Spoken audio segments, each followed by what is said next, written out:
In summer of 2023, I suffered an intestinal stroke.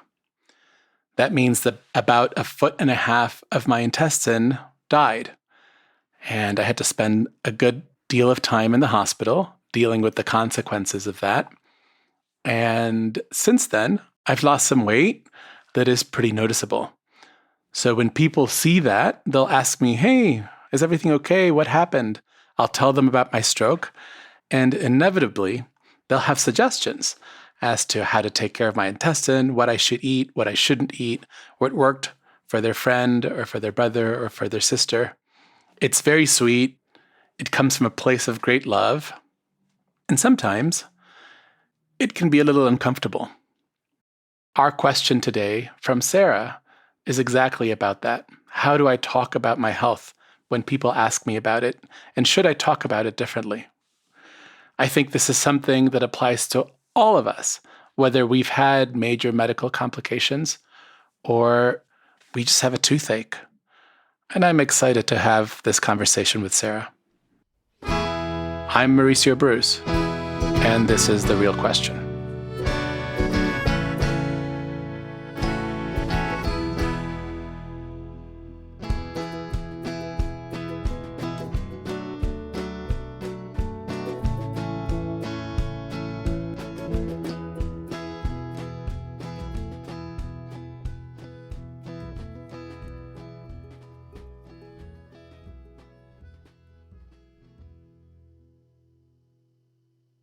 Hi, Sarah. How are you?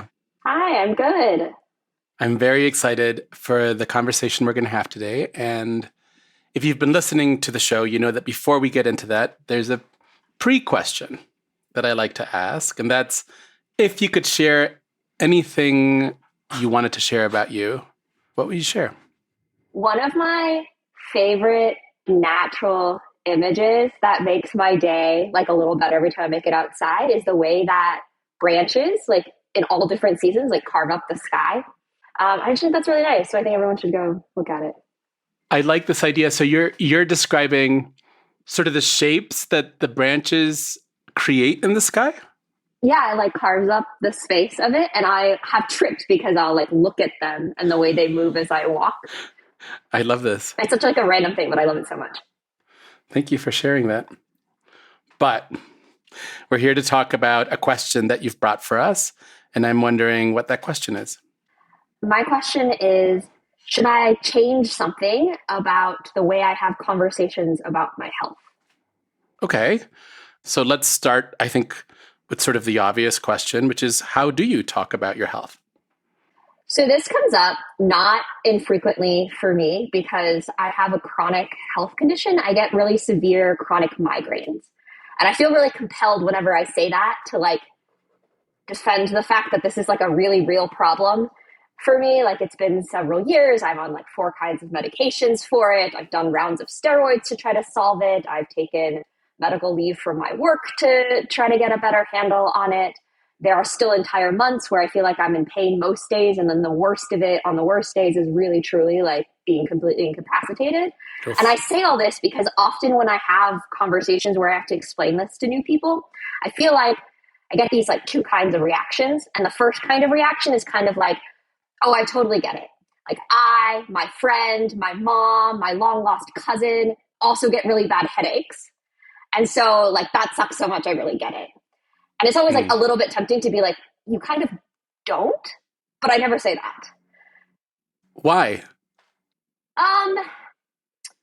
For the same reason that I don't really say anything in the like second half of this, which is when people go like, have you tried taking magnesium, cutting gluten, ice packs, heat, doing handstands? Like these are all real pieces of advice people have said to me before. Yeah. And in both sort of cases, like a huge part of it is that I really genuinely believe that in like solidly 90% of cases, like people mean really well.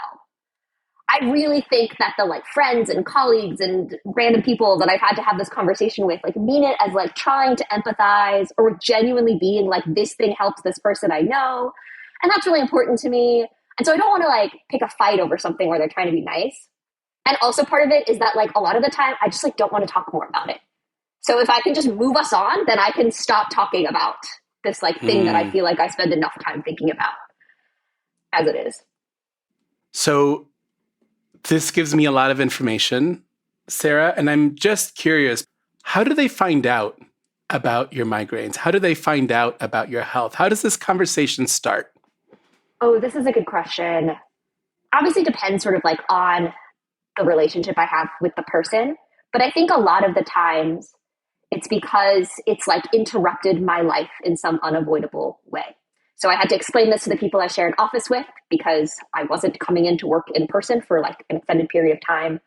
Sometimes with friends, it's because I've canceled and then have to explain. And then obviously, like, then the people that I'm very close with, like, have known this for a while. But like every time there's someone new, I feel like this is a conversation that inevitably comes up one way or another.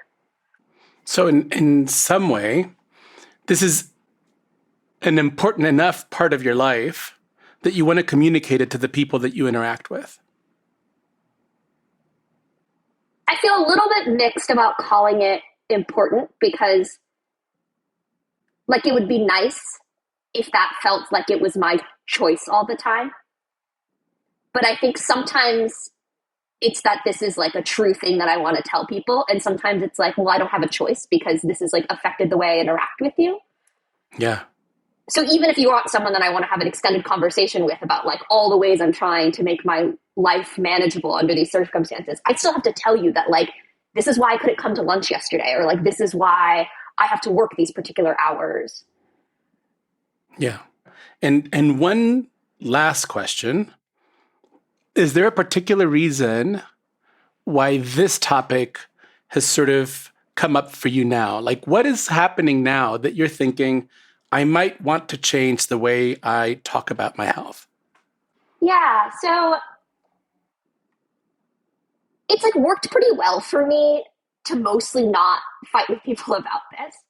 And then I had this one particular interaction with someone at work who is in a position of some power over me and is not like my direct supervisor or anything, but does this thing where they're meeting every once in a while with sort of just everybody to check in. And they're new in this role. I have literally never spoken to this person one on one before. And that conversation was horrible. This stuff came up. I felt really patronized. I felt like I was getting unsolicited medical advice in a conversation that like should not have been about medical advice. And it bothered me so much that I left the meeting and I literally cried in a bathroom. And then I like left the building and called my sister and tried to get a cup of coffee and then like cried in a coffee shop. So like the day was bad. And this was, I don't know, like 3 months ago now. And I can't stop thinking about it. Yeah. And probably some of that is just like it felt really bad. And so I'm like thinking a lot about like the way this person made me feel. But I also feel like at least part of it is that like I've spent a lot of time now thinking about like, was there a way to make it suck less? If I'd responded some other way, could it have sucked less? Do you remember what was it about the conversation specifically that made it so bad? Can you remember, did they say, I don't know, I don't believe in headaches? Or did they say, you know what, you should try these solutions and until you try them, don't come? Like, what was it that they said that really sort of made it feel like such a bad conversation? It felt like lots of small things. And if any one of those things had happened, I think I would have been like a little annoyed, Yeah. but they sort of all happened. Like, I so believe that they meant well and were genuinely sympathetic when they were like, that sounds so hard. Like, it's really hard to hear that you had to deal with that. But then they were like, you came back after being off for 3 months of medical leave. Like, did you think about staying longer? Or have you thought about, and then they started talking about acupuncture. And there was a brief moment where I was like, where is this coming from? But yeah, it like felt bad before it turned into like, here's some stuff that I think you should do about it. But that's maybe where it felt really bad. Tell me more. I hate the implication that I haven't done everything I could possibly think of. Yeah. What do you think that implies? That implies that this could be fixable if I was better about going about fixing it. Yeah. You're just not doing enough. Yeah. Or not thinking out of the box enough or something. You're not doing it right. Yeah. So that was one aspect that really bothered me. I think another in this particular conversation was sort of what I felt started as a place of sympathy and then ended up being sort of implying like, have you thought about taking more time off? Have you thought about quitting? Have you, and I don't know this person well enough. If that's the conversation I was having with like someone that I work closely with, I would have been like, yeah, actually, this is really hard. It sucks a lot. And I have thought about whether or not I should quit. But like, you don't know me. Why are you saying that I should like give up on trying to fix it or fix it some other way? Or even give up on my aspirations or my dreams. Yeah. Right? Like there's something that I'm hearing there where this person says, have you thought about quitting? There's something implied about, this might not be for you if you have headaches. Yeah. I think it's just the wrong person to have that conversation with. Is there a right person? I think there are some people I could have had versions of this conversation with where I wouldn't have cried in a bathroom. So maybe like it would have been really hard to have this conversation with my direct supervisor who knows a lot about sort of the immediate circumstances of all of this. But I probably would have taken that as like, this is a real conversation that I want to have and think about with you. And you have as much information as you could. But this wasn't even that. I've literally never spoken to you before. This was a stranger. Yeah.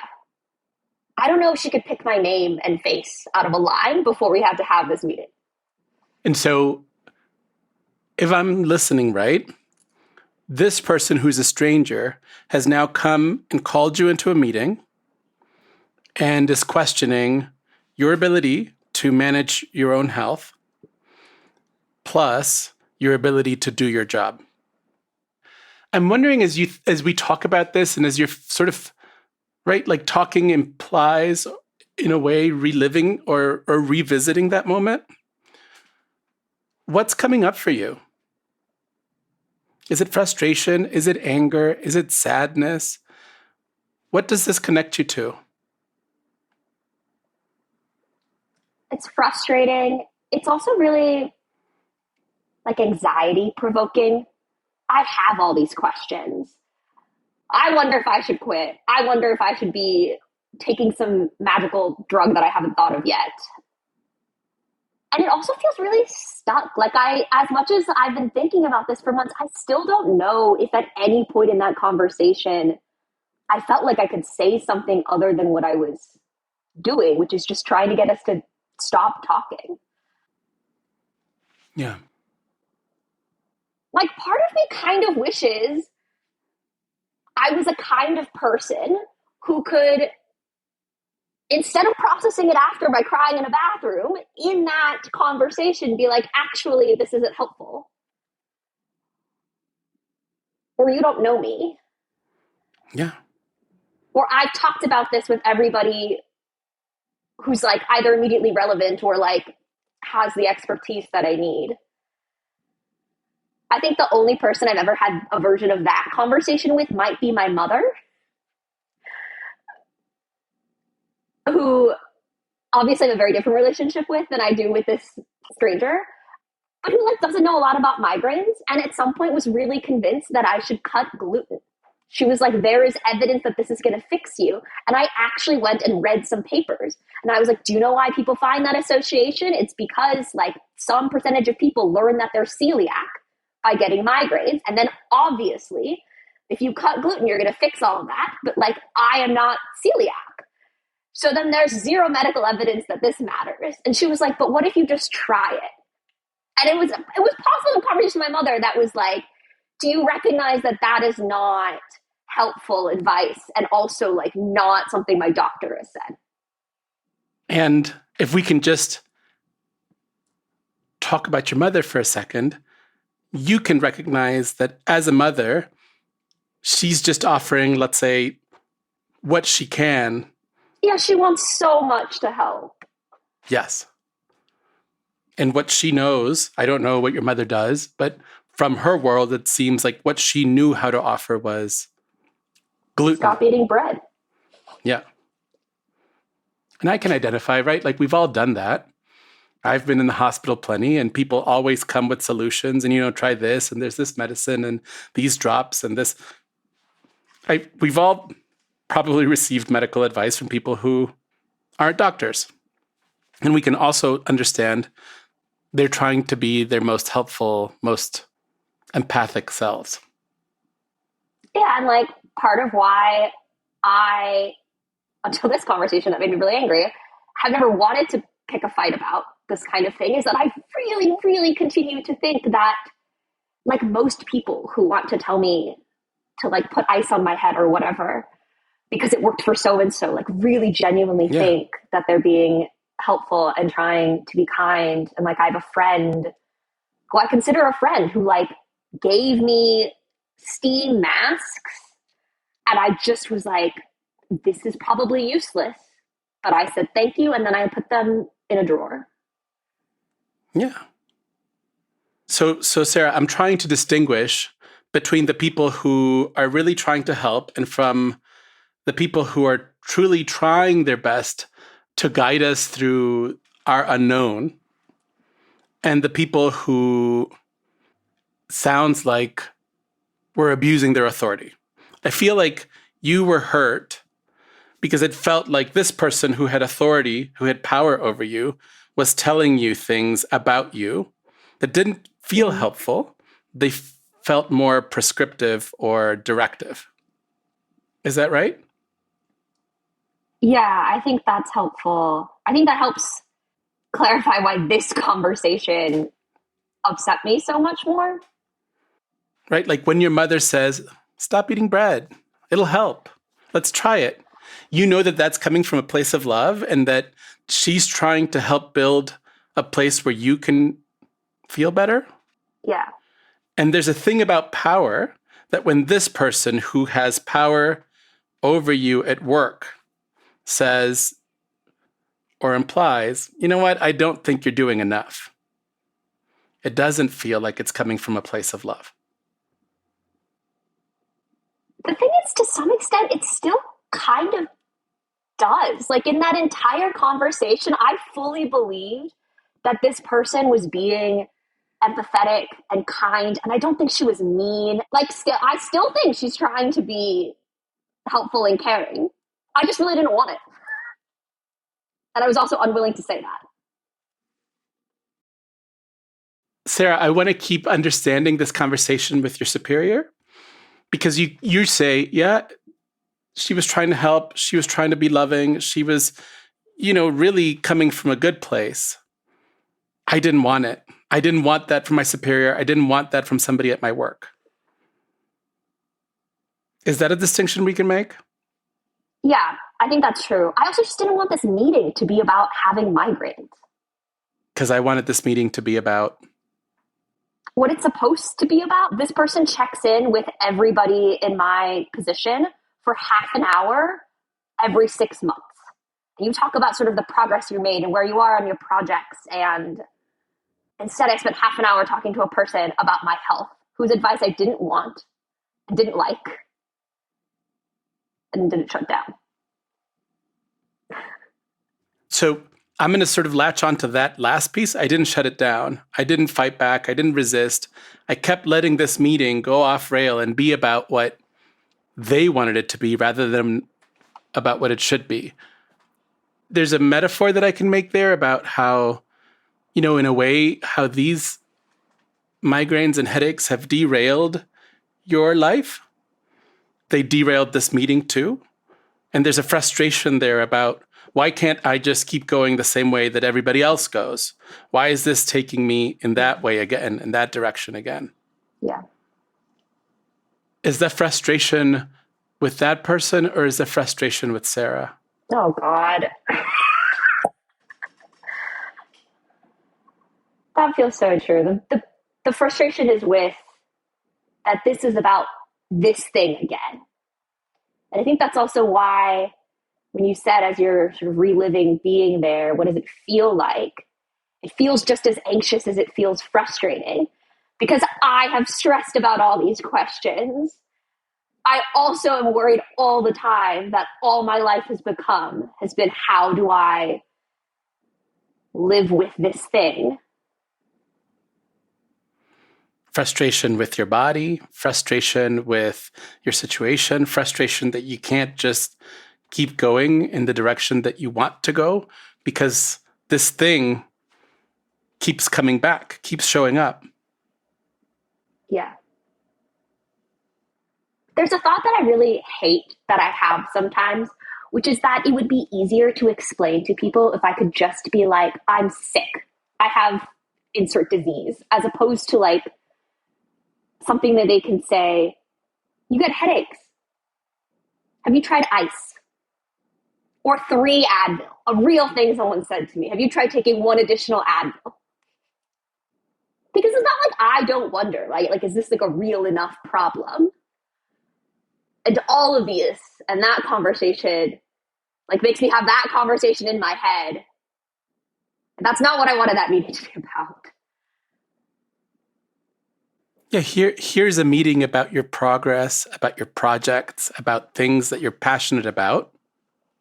And in comes this thing again. Yeah. And I wonder because a thing happens here, and I'm just wondering if it's happened to you, because it certainly happened to me. I used to be okay. I used to not have to deal Ooh, with this. yeah. I used to have a normal life. And so why now? Why this? Why me? Yeah, I've talked to people about like the people that I'm close to will describe it as like, well, pre-migraine Sarah was like this, but migraine Sarah can't do that. My therapist would really like me to stop calling myself migraine Sarah. Yeah. So right now, this is Sarah. And Yeah.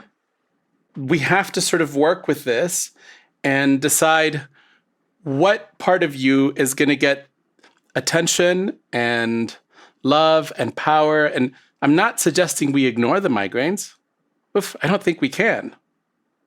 But that doesn't mean that we have to ignore or put away project and passionate Sarah.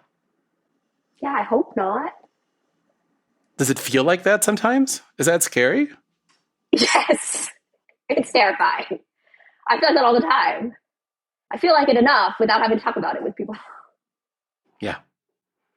And so it seems like when people come up and say, oh, migraines, my second cousin twice removed has them. They're awful. And, they solved it by doing handstands. You should try it. In a way, they're being lovely, but they are reminding you of this thing that's come into your life. And that, try as you might, hasn't gone away. Yeah, I haven't solved it because I haven't done enough handstands. But that's it. I haven't solved it. And then you go and blame yourself and say, because I haven't done enough, or because I haven't looked hard enough, or because. And so, in a way, it ends up as Sarah blaming Sarah and saying, what haven't you done? Why haven't you solved this? You can fix everything. Why haven't you fixed this? And so then you go to the bathroom and cry. Yep. Do you think that it's up to you and that it's your responsibility to solve the migraines? It's definitely not anybody else's responsibility. I agree with that. But there are some things in the world and in our life that are out of our control and that we can't keep blaming ourselves or putting pressure on ourselves for not being able to control. Sure. Sometimes I think I understand that obviously, like I did not give myself migraines. That would be crazy. And also like Mm-hmm. why would you do that? And I get that this is a thing that like happened to me and not a thing I did. And I also feel like I'm supposed to be better at dealing with it. Mm-hmm.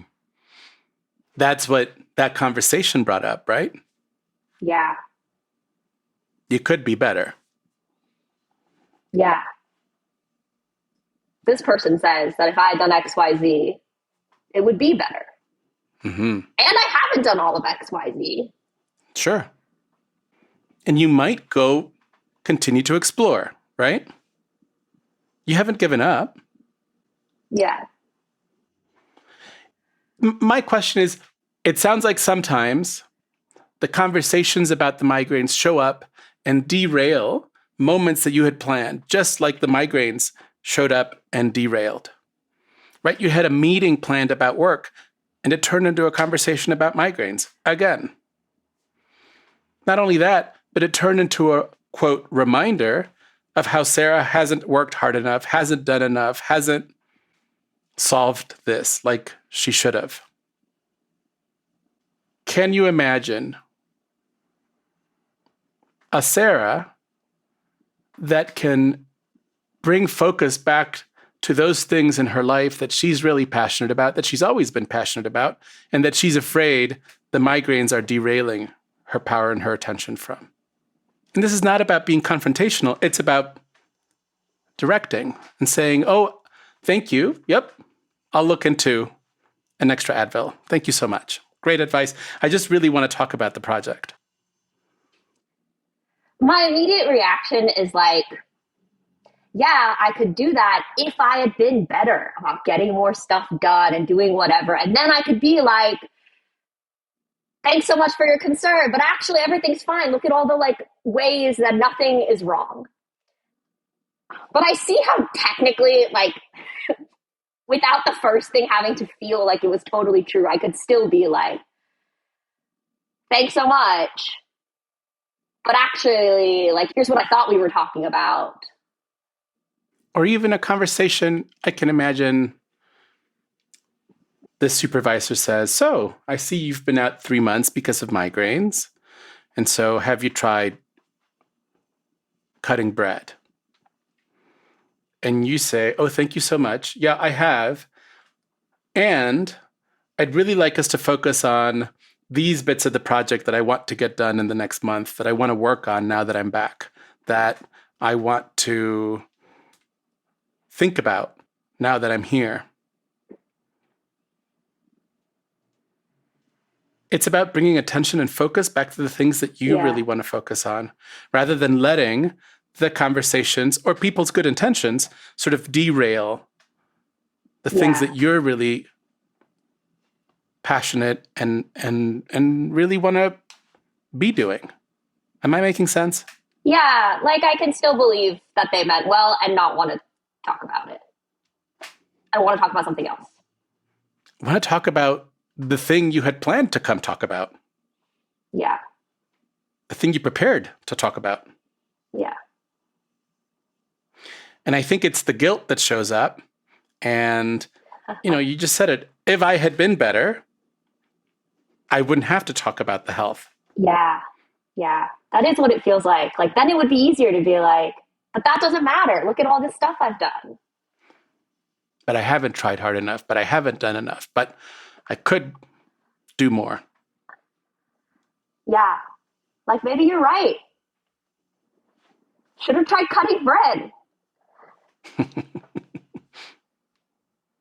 What would be a way, Sarah, for us to build a situation where you feel that you've done enough? Is that possible for us? Can we work or can we build a tool for you to stand on and say, you know what? Yeah, I did have migraines for 3 months, and so I had to take some time off. I might get them again. I'm working on them. Thank you so much. Here's the progress on my projects. Here's where I want to go. Here's what I'm doing. Even with migraines, I'm working on this.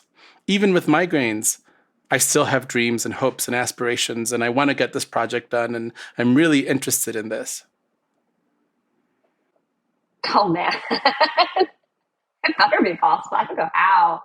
I guess, like, so I had a conversation, I think maybe in part because I've been, like, thinking about this conversation that we've been talking about so much with, like, a friend and colleague who's a little more senior than me. And I was kind of expecting that to be a conversation that I was, like, ready to feel sucky about migraines during. And actually, they were so helpful because I was like, do you think I should quit?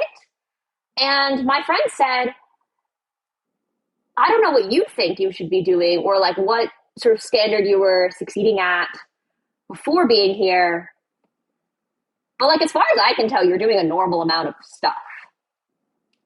And that was really helpful to hear. And like, I've been trying to hold on to that thought more, that the way that I feel about the work may not necessarily be like the whole story of what is getting done or isn't getting done, or is it enough getting done? And the standard isn't like, what would I have gotten done in a different world where I was perfectly healthy and could work as many hours as I worked in undergrad? The word that stands out there for me is normal. Ooh, yeah. You seem to be doing a normal amount of work. I don't feel like I'm doing a normal amount of work. That's right. That's right. Sarah feels like she's not normal. Yeah. And your colleague says, I don't know what you feel, but this is pretty normal. You're doing pretty standard, solid work. Yeah. And so there's a question about the expectations that Sarah has, or that Sarah places on Sarah. I'm getting migraines. I had to take time off of work. This is subpar. I have to be working harder. I have to be doing more. I have to be doing better. Are those realistic expectations? I feel like I'm supposed to say no. Thank you. You're not supposed to say anything, and you're supposed to say what feels correct and right for you.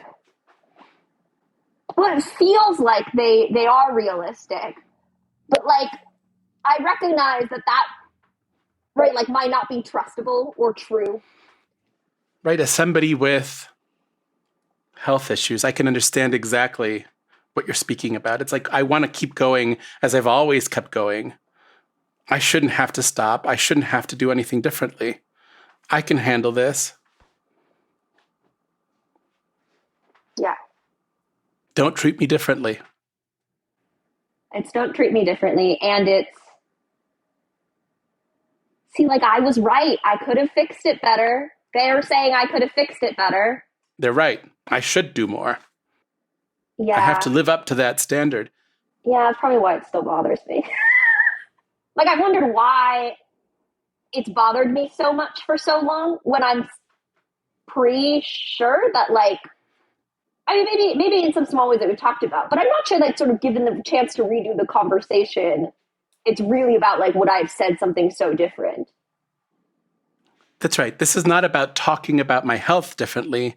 This is about thinking and talking about myself differently. Oh, that's so much harder. Because should I talk to people in this very concrete way differently? Felt like a tractable sized problem. And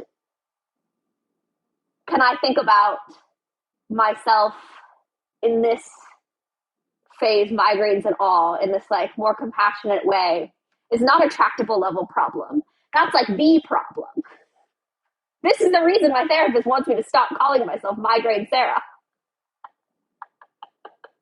This is like a bigger problem. And I know this is a bigger problem. I just thought maybe you were going to solve a smaller problem for me. You're welcome. I should have known better. I listened to the podcast and know what it does. I love that you said, should I talk to myself in a more compassionate way? Should I treat myself more compassionately? Because it's about being able to be kind and loving and compassionate with ourselves as we go through life and whatever life is presenting. And can you have compassion enough so that when somebody says, oh, you know what? Have you tried Mexican jumping beans? Instead of going, oh, I haven't done enough. I haven't worked hard enough. I haven't tried. Oh, I should be doing better. You can go, thank you so much. and compassionately say, this is fine, Sarah. We're doing fine. You've done a lot. And I'd really like to talk about my project. I'll think about the Mexican jumping beans. Yeah. So this, in the end, is not a question about, can I change the way I talk about my health? It just seems to be a question about, how can I be kinder with myself? How can I change the way I talk to myself with the changes in my body and with the changes in my health? Yeah. That sucks.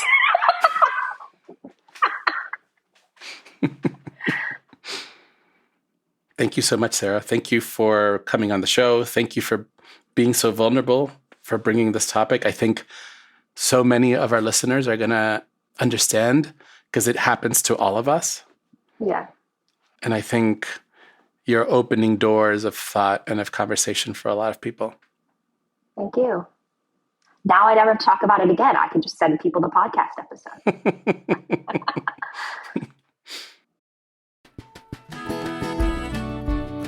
This has been The Real Question.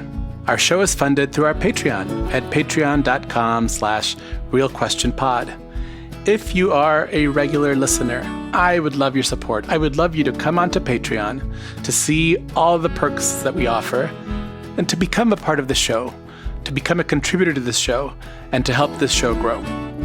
Another way you can support the show is by leaving us a review on Apple Podcasts or wherever you listen. I love your reviews. It helps me know how I'm doing, if there's anything I need to improve, if there's anything that you would like in the show to be different. But it also helps get this show to new listeners and to new audiences. So please, come leave us a review. You can also follow us on Instagram and Facebook at Real Question Pod. We're always looking for more guests. Go to our website, realquestionpod.com, to submit. I would love to know your questions. I would love to have conversations with you on air. We love to shout out our BFF tier patrons, Renee Underhill and Amanda Schramm. We are a Not Sorry production. Our executive producer is Vanessa Zoltan. We are edited and produced by Ariana Nettleman. Music is by Nick Bowl, and we are distributed by Acast. Support for this show comes from the Fetzer Institute.